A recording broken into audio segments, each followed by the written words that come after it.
Cool. So say your name for the camera. Adriana Pezzulli. Adriana Pezzulli. Got it. How are you? I'm good. I'm good. How are you?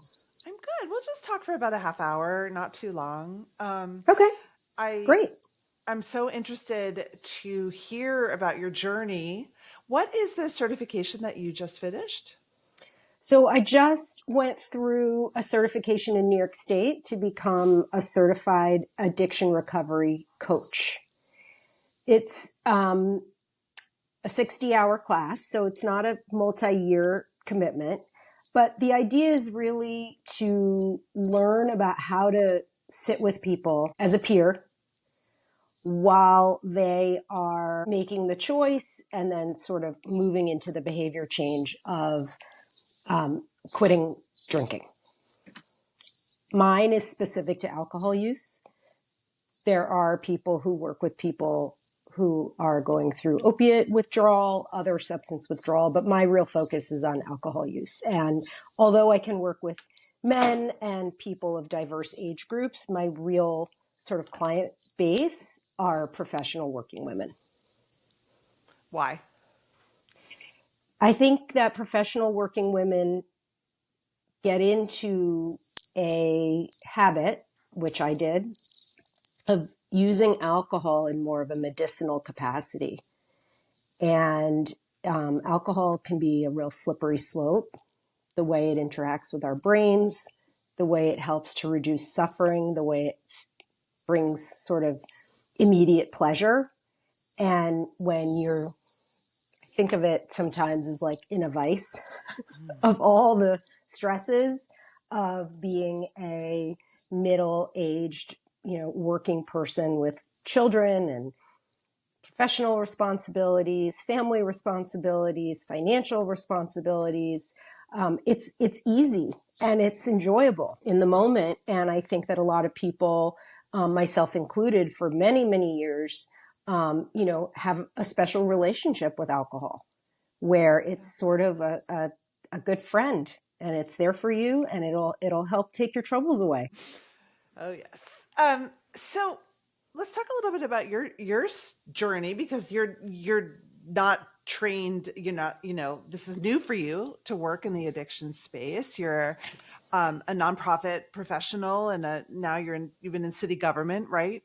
For Not in city, but I work for a big organization that supports New York City. Got it. But Okay. I've been in nonprofit sector for 25 years, and I still am. I work full time. I do fundraising, and it's an enjoyable career. It doesn't, it also has its stresses like anything else, but it's been good to me. And I've always worked through having two kids. And, there's sort of this saying about alcohol, magic, medicine, misery. Magic, medicine, misery. Mm. And I've been through all the phases. And so, a little bit about my story, and I share my story because that's sort of the wonderful thing about coaching is you can, it's not a clinical relationship Yeah. where there's Yeah. like I can break the fourth wall. um, like any other teenager, I had my opportunities to drink, and I enjoyed drinking. And I think as a teenager and a young person, I really used it to help control social anxiety. Mm-hmm. We're going out. Let's get hyped up. Now we're out and I got to stay up. Let's drink. Now got to deal with all these people, and it was fun. And I had some very good drinking years. Hmm. And I was Is young and that I the bounced back. magic? Yeah, that was the magic. I felt the magic. And then I had my daughter when I was almost 30. And I, sort of all of a sudden, right, working full time, parenting, the whole shebang, coming home, house is a mess, got to make dinner, baby crying. And alcohol became more medicinal. And I think it just became like my friend. It was my buddy. Mm-hmm. I Mm-hmm. could always depend on it. I knew what I was going to get from it. I had guardrails around it. But what I didn't really understand was what was happening in my brain, Which was? which was when you drink, you are sort of doing two things. You're reducing suffering and you're receiving pleasure. Mm-hmm.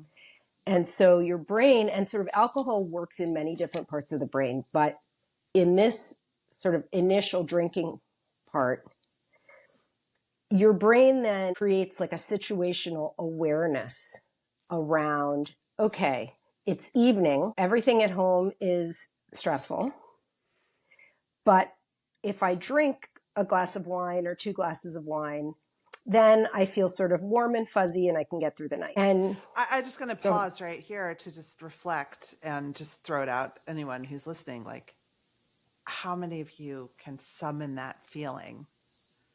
For me, it hits like at 3 or 4. I'm like, oh, but if I could just get through another couple of hours, I could have my glass of wine or my beer. And it's like my shoulders will just, it's like I'm anticipating the physical release from the stress and the cue that I can actually give myself some relief. Yeah, and it does, it does bring that immediate relief. And I want to just pause right here and call out, not everybody will develop an addiction to alcohol. No. So if you can drink moderately, I say if you can drink moderately, you're lucky. And if you can't, you're special. Aww. Right? So there's room for everybody. There's room what's for everybody. moderate? What's moderate? Well, the new Surgeon General report is now saying no amount, but moderate is 1 a day for women, 2 for men. I do not know how a person would open a bottle of wine and not finish it. I just don't. Like, I do not. So I don't understand that because I'm special. Because you're special. For me, that's like not a problem. Right. So people so it's also sort of you start to understand where you are. Yeah. Right. I probably represent 20% of the population. That high. Yeah. 11 to 20, something in that range. Because there's a lot of people who are not seeking treatment. Right. So the data, you don't really know people who are not seeking treatment. Anxiety data, right? Like how many people have an anxiety disorder? Well, right. Okay, so I got you off track. No, that's okay. But, so the medicinal component, really, it really helped manage being an anxious achiever, right? And what I sort of didn't understand was, so you have the warm fuzzy, you have the drink, it feels so good, you're so happy. Then you sort of go into withdrawal, which is another part of the brain. And that does lead to increased anxiety. For some people, it's maybe increased depressive feelings.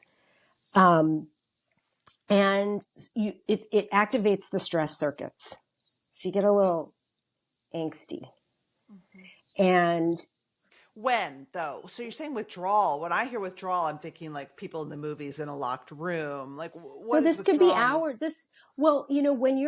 when you're actively drinking, meaning you're drinking every day, multiple drinks a day, it could be an hour after it's that feeling you have to have another.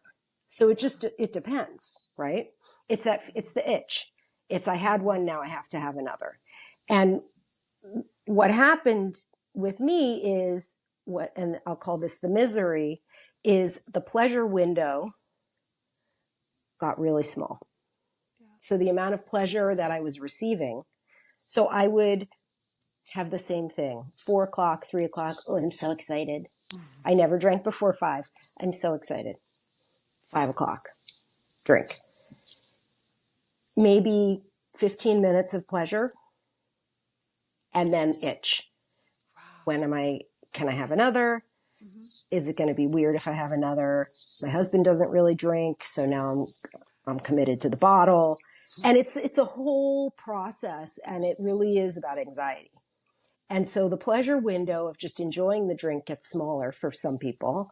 And then all the withdrawal symptoms just sort of take over. And then after withdrawal, you're sort of The third phase is like preoccupation with when it's going to happen again. When do I get to drink again? When do I get my next sip? And for some people, it's the next day. And for some people, it's within 20 minutes. Mm-hmm. Mm-hmm. And so, and then you can sort of, you just go through this cycle, and this cycle can be over weeks, right? For people who don't really drink very much, or it can be really compressed. It can be in one night. You're going through all three phases. So that was, I did go through all three phases of it. And I never, ever, ever, ever thought I would say goodbye to alcohol. That was sort of the last man standing for me. But I did realize that, the anxiety component, it was just interrupting my sleep. I was getting 3 a.m. shame cycle, not sleeping well, and then sort of going. And I realized that I was just going through that cycle every day. The anxiety meaning the anticipatory, like, when do I get to do this again? Or, oh God, Or talk through, what is that? all, What was yeah, all of it? yeah, it's all of it. So, anxiety has so many levels, and it can come at you in so many directions. There's the surface anxiety that's so hard for me to explain. It's a low frequency vibration. It doesn't feel good. It's like an edge that I basically lived with. And as soon as I stopped drinking, it went away. Wow. So that's sort of one level of anxiety. It was just the neurobiological reaction to alcohol, that my nervous system, my brain, my body was just sort of living on edge. Then there's the deep anxiety that every person who's special feels, which is, you got to get control of this thing. Right. And the knowing, I had the knowing for about 5 years. You can live Wow. with the knowing for a very long time and do nothing. And so that creates its own level of anxiety. And distraction, I would imagine. And distraction, and also, well, I deserve this. Yeah. I'm a baller. I deserve this. I'm doing this for the family. I'm doing that for the family. This is my special thing that I do for myself, Right. right? Right. Nobody's taking care of mom. I'm going to take care of myself. Whatever. This is fun. And also, it's cultural. It depends your family. I grew up in a family where we celebrated with alcohol. Yeah. So I also have a genetic predisposition to, addictive behaviors. And also culturally, growing up, we celebrated with alcohol. We mourned with alcohol. When we were bored, we drank. When we were excited, we drank. It's just, it's insidious. It's everywhere. It's encoded. It's so encoded. Yeah. And if you're lucky and you can drink moderately, that's great. Yeah. I really focus on working with people who can't. Yeah. And who need to get control. And, I realized that I needed to slay this dragon. It sort of came on. I started to, and I think this is really important for anybody who's even curious. I started to just be curious. Say more. I had convinced myself, like so many, people listening and so many people out there, that there was no viable option of living without alcohol. Like that just didn't exist. There would be no fun. There would be no celebration. There would be no way to enjoy things. There would be no way to go to a party. There'd be no way to network. And I had sort of convinced myself that this was the story. And I started to be curious, and I actually, even though I'm mad at Meta right now, I will credit Instagram. I went on Instagram and I typed in hashtag sober moms, hashtag sober women, hashtag sober, or something like that. And I just sort of changed my feed. Wow. And I started seeing these gorgeous, super competent, extremely professional, uh, exciting, fit, awesome women talking about how they had broken up with alcohol. Mm-hmm. And, alcohol, when you're really in it, in the misery, there's a lot of shame because we don't really live in a culture that understands addiction. And we live in a culture that really believes it's just fully a choice. Even though more and more science is coming out Right. that, there's a sort of, you're genetically predisposed to a chronic brain disease. That's what I align with. And so you like have all this shame. And what I saw was like, they were exciting and they were proud of being sober and they were like a crew. They They had an were, identity, they, right? they It's had like an identity identity. Yeah. and they Yeah. had friends and they did sober trips. And I was like, who are these people? And it just like it broke through for me that there was maybe an option. Mm. And so then I got curious. I'm a very, in a lot of ways, an intellectual person. Like I have to read something and study it and think about it for it to process. And on my website, which I can share with you, I have a wonderful list of books, podcasts, and resources Great. to share. And I just started reading. It's called Quit Lit. It's fun. Started Quit reading lit. Quit Lit. I started reading different books. And one of the books called The Naked Mind by Annie Grace. It's a really well-known book. Mm-hmm. She has a podcast and she also has a free or very low-cost 30-day program. Mm. And I thought, well, maybe I'll just try for 30 days to go alcohol free. Mind you, I hadn't gone one night without drinking in probably 15 years. Wow. So this was a big, to do. It's a big deal. And I went and I, signed up for the program. And what was amazing about the program is it really taught you about what alcohol just does to your brain. And I started to like feel less shame and more anger. Like, what the fuck did I let myself get into here? And it summoned, it also, alcohol really dulls your feelings. And so the program sort of prepared you for, okay, the first 3 days are highly emotional. You're going to you're going to feel a lot of feelings. And so it's like when you have COVID and like you prepare, you go up to your room, you get your book, you get your laptop. So like I prepared, I was like, okay, I'm going to have like 3 days of crying. But I did all the things like in the movies. I like dumped out all the wine bottles into my Oh my sink. It God. was very dramatic.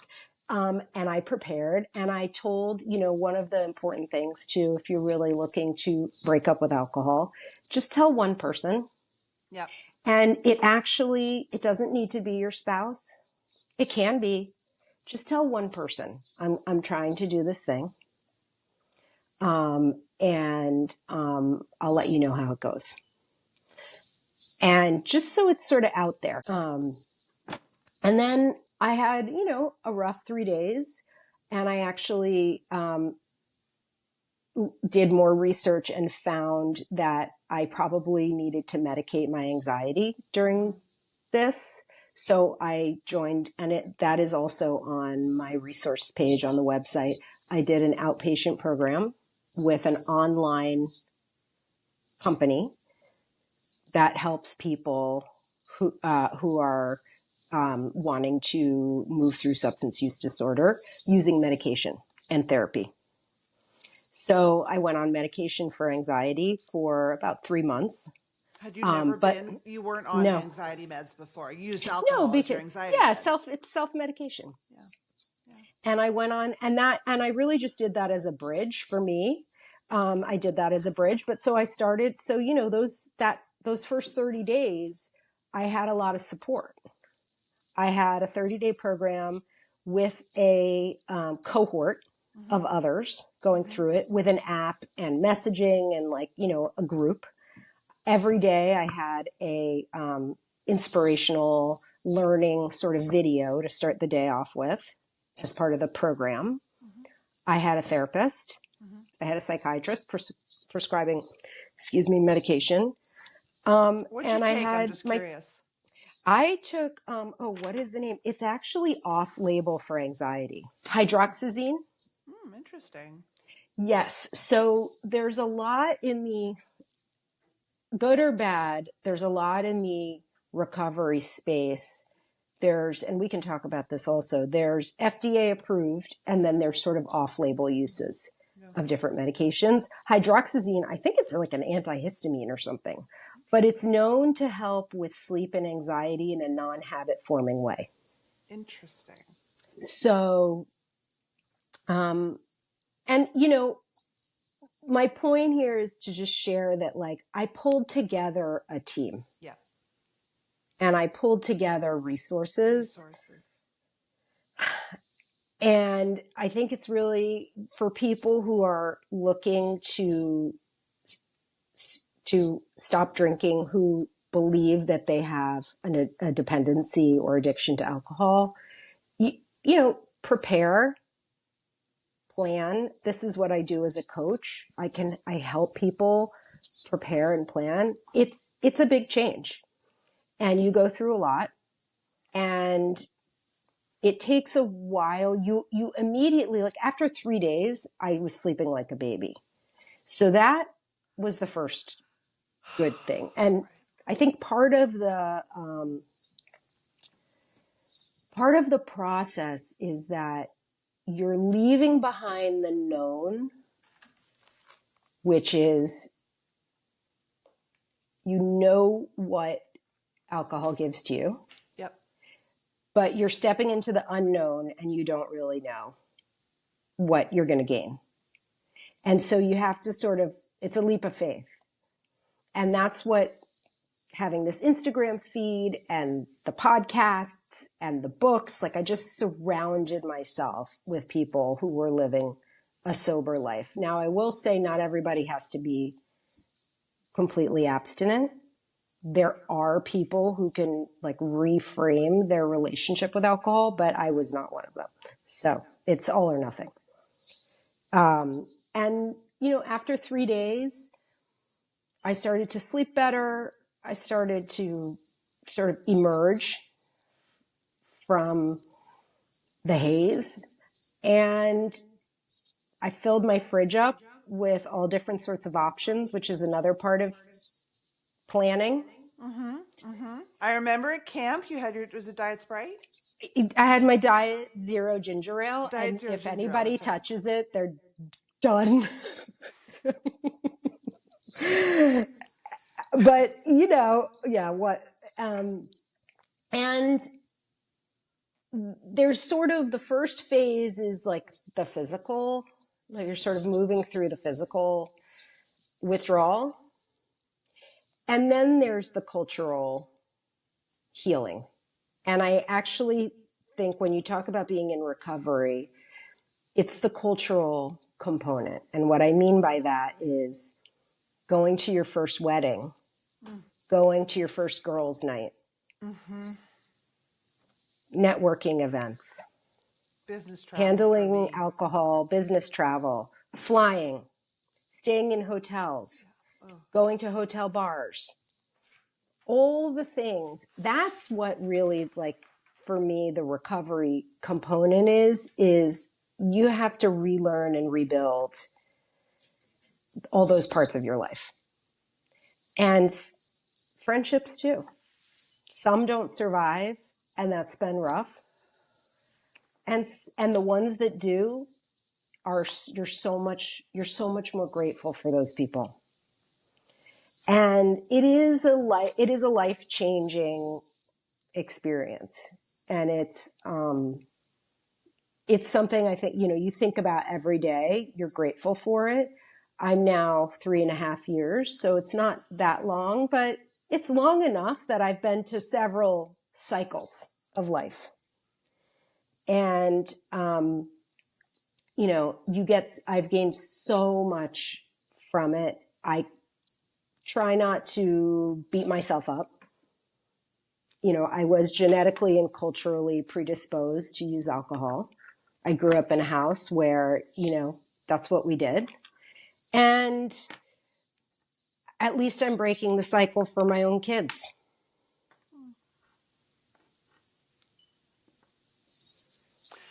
I think I've got it. That's great. That's just perfect. Okay. That's just perfect. I love it. Thank you. I'll put your resources up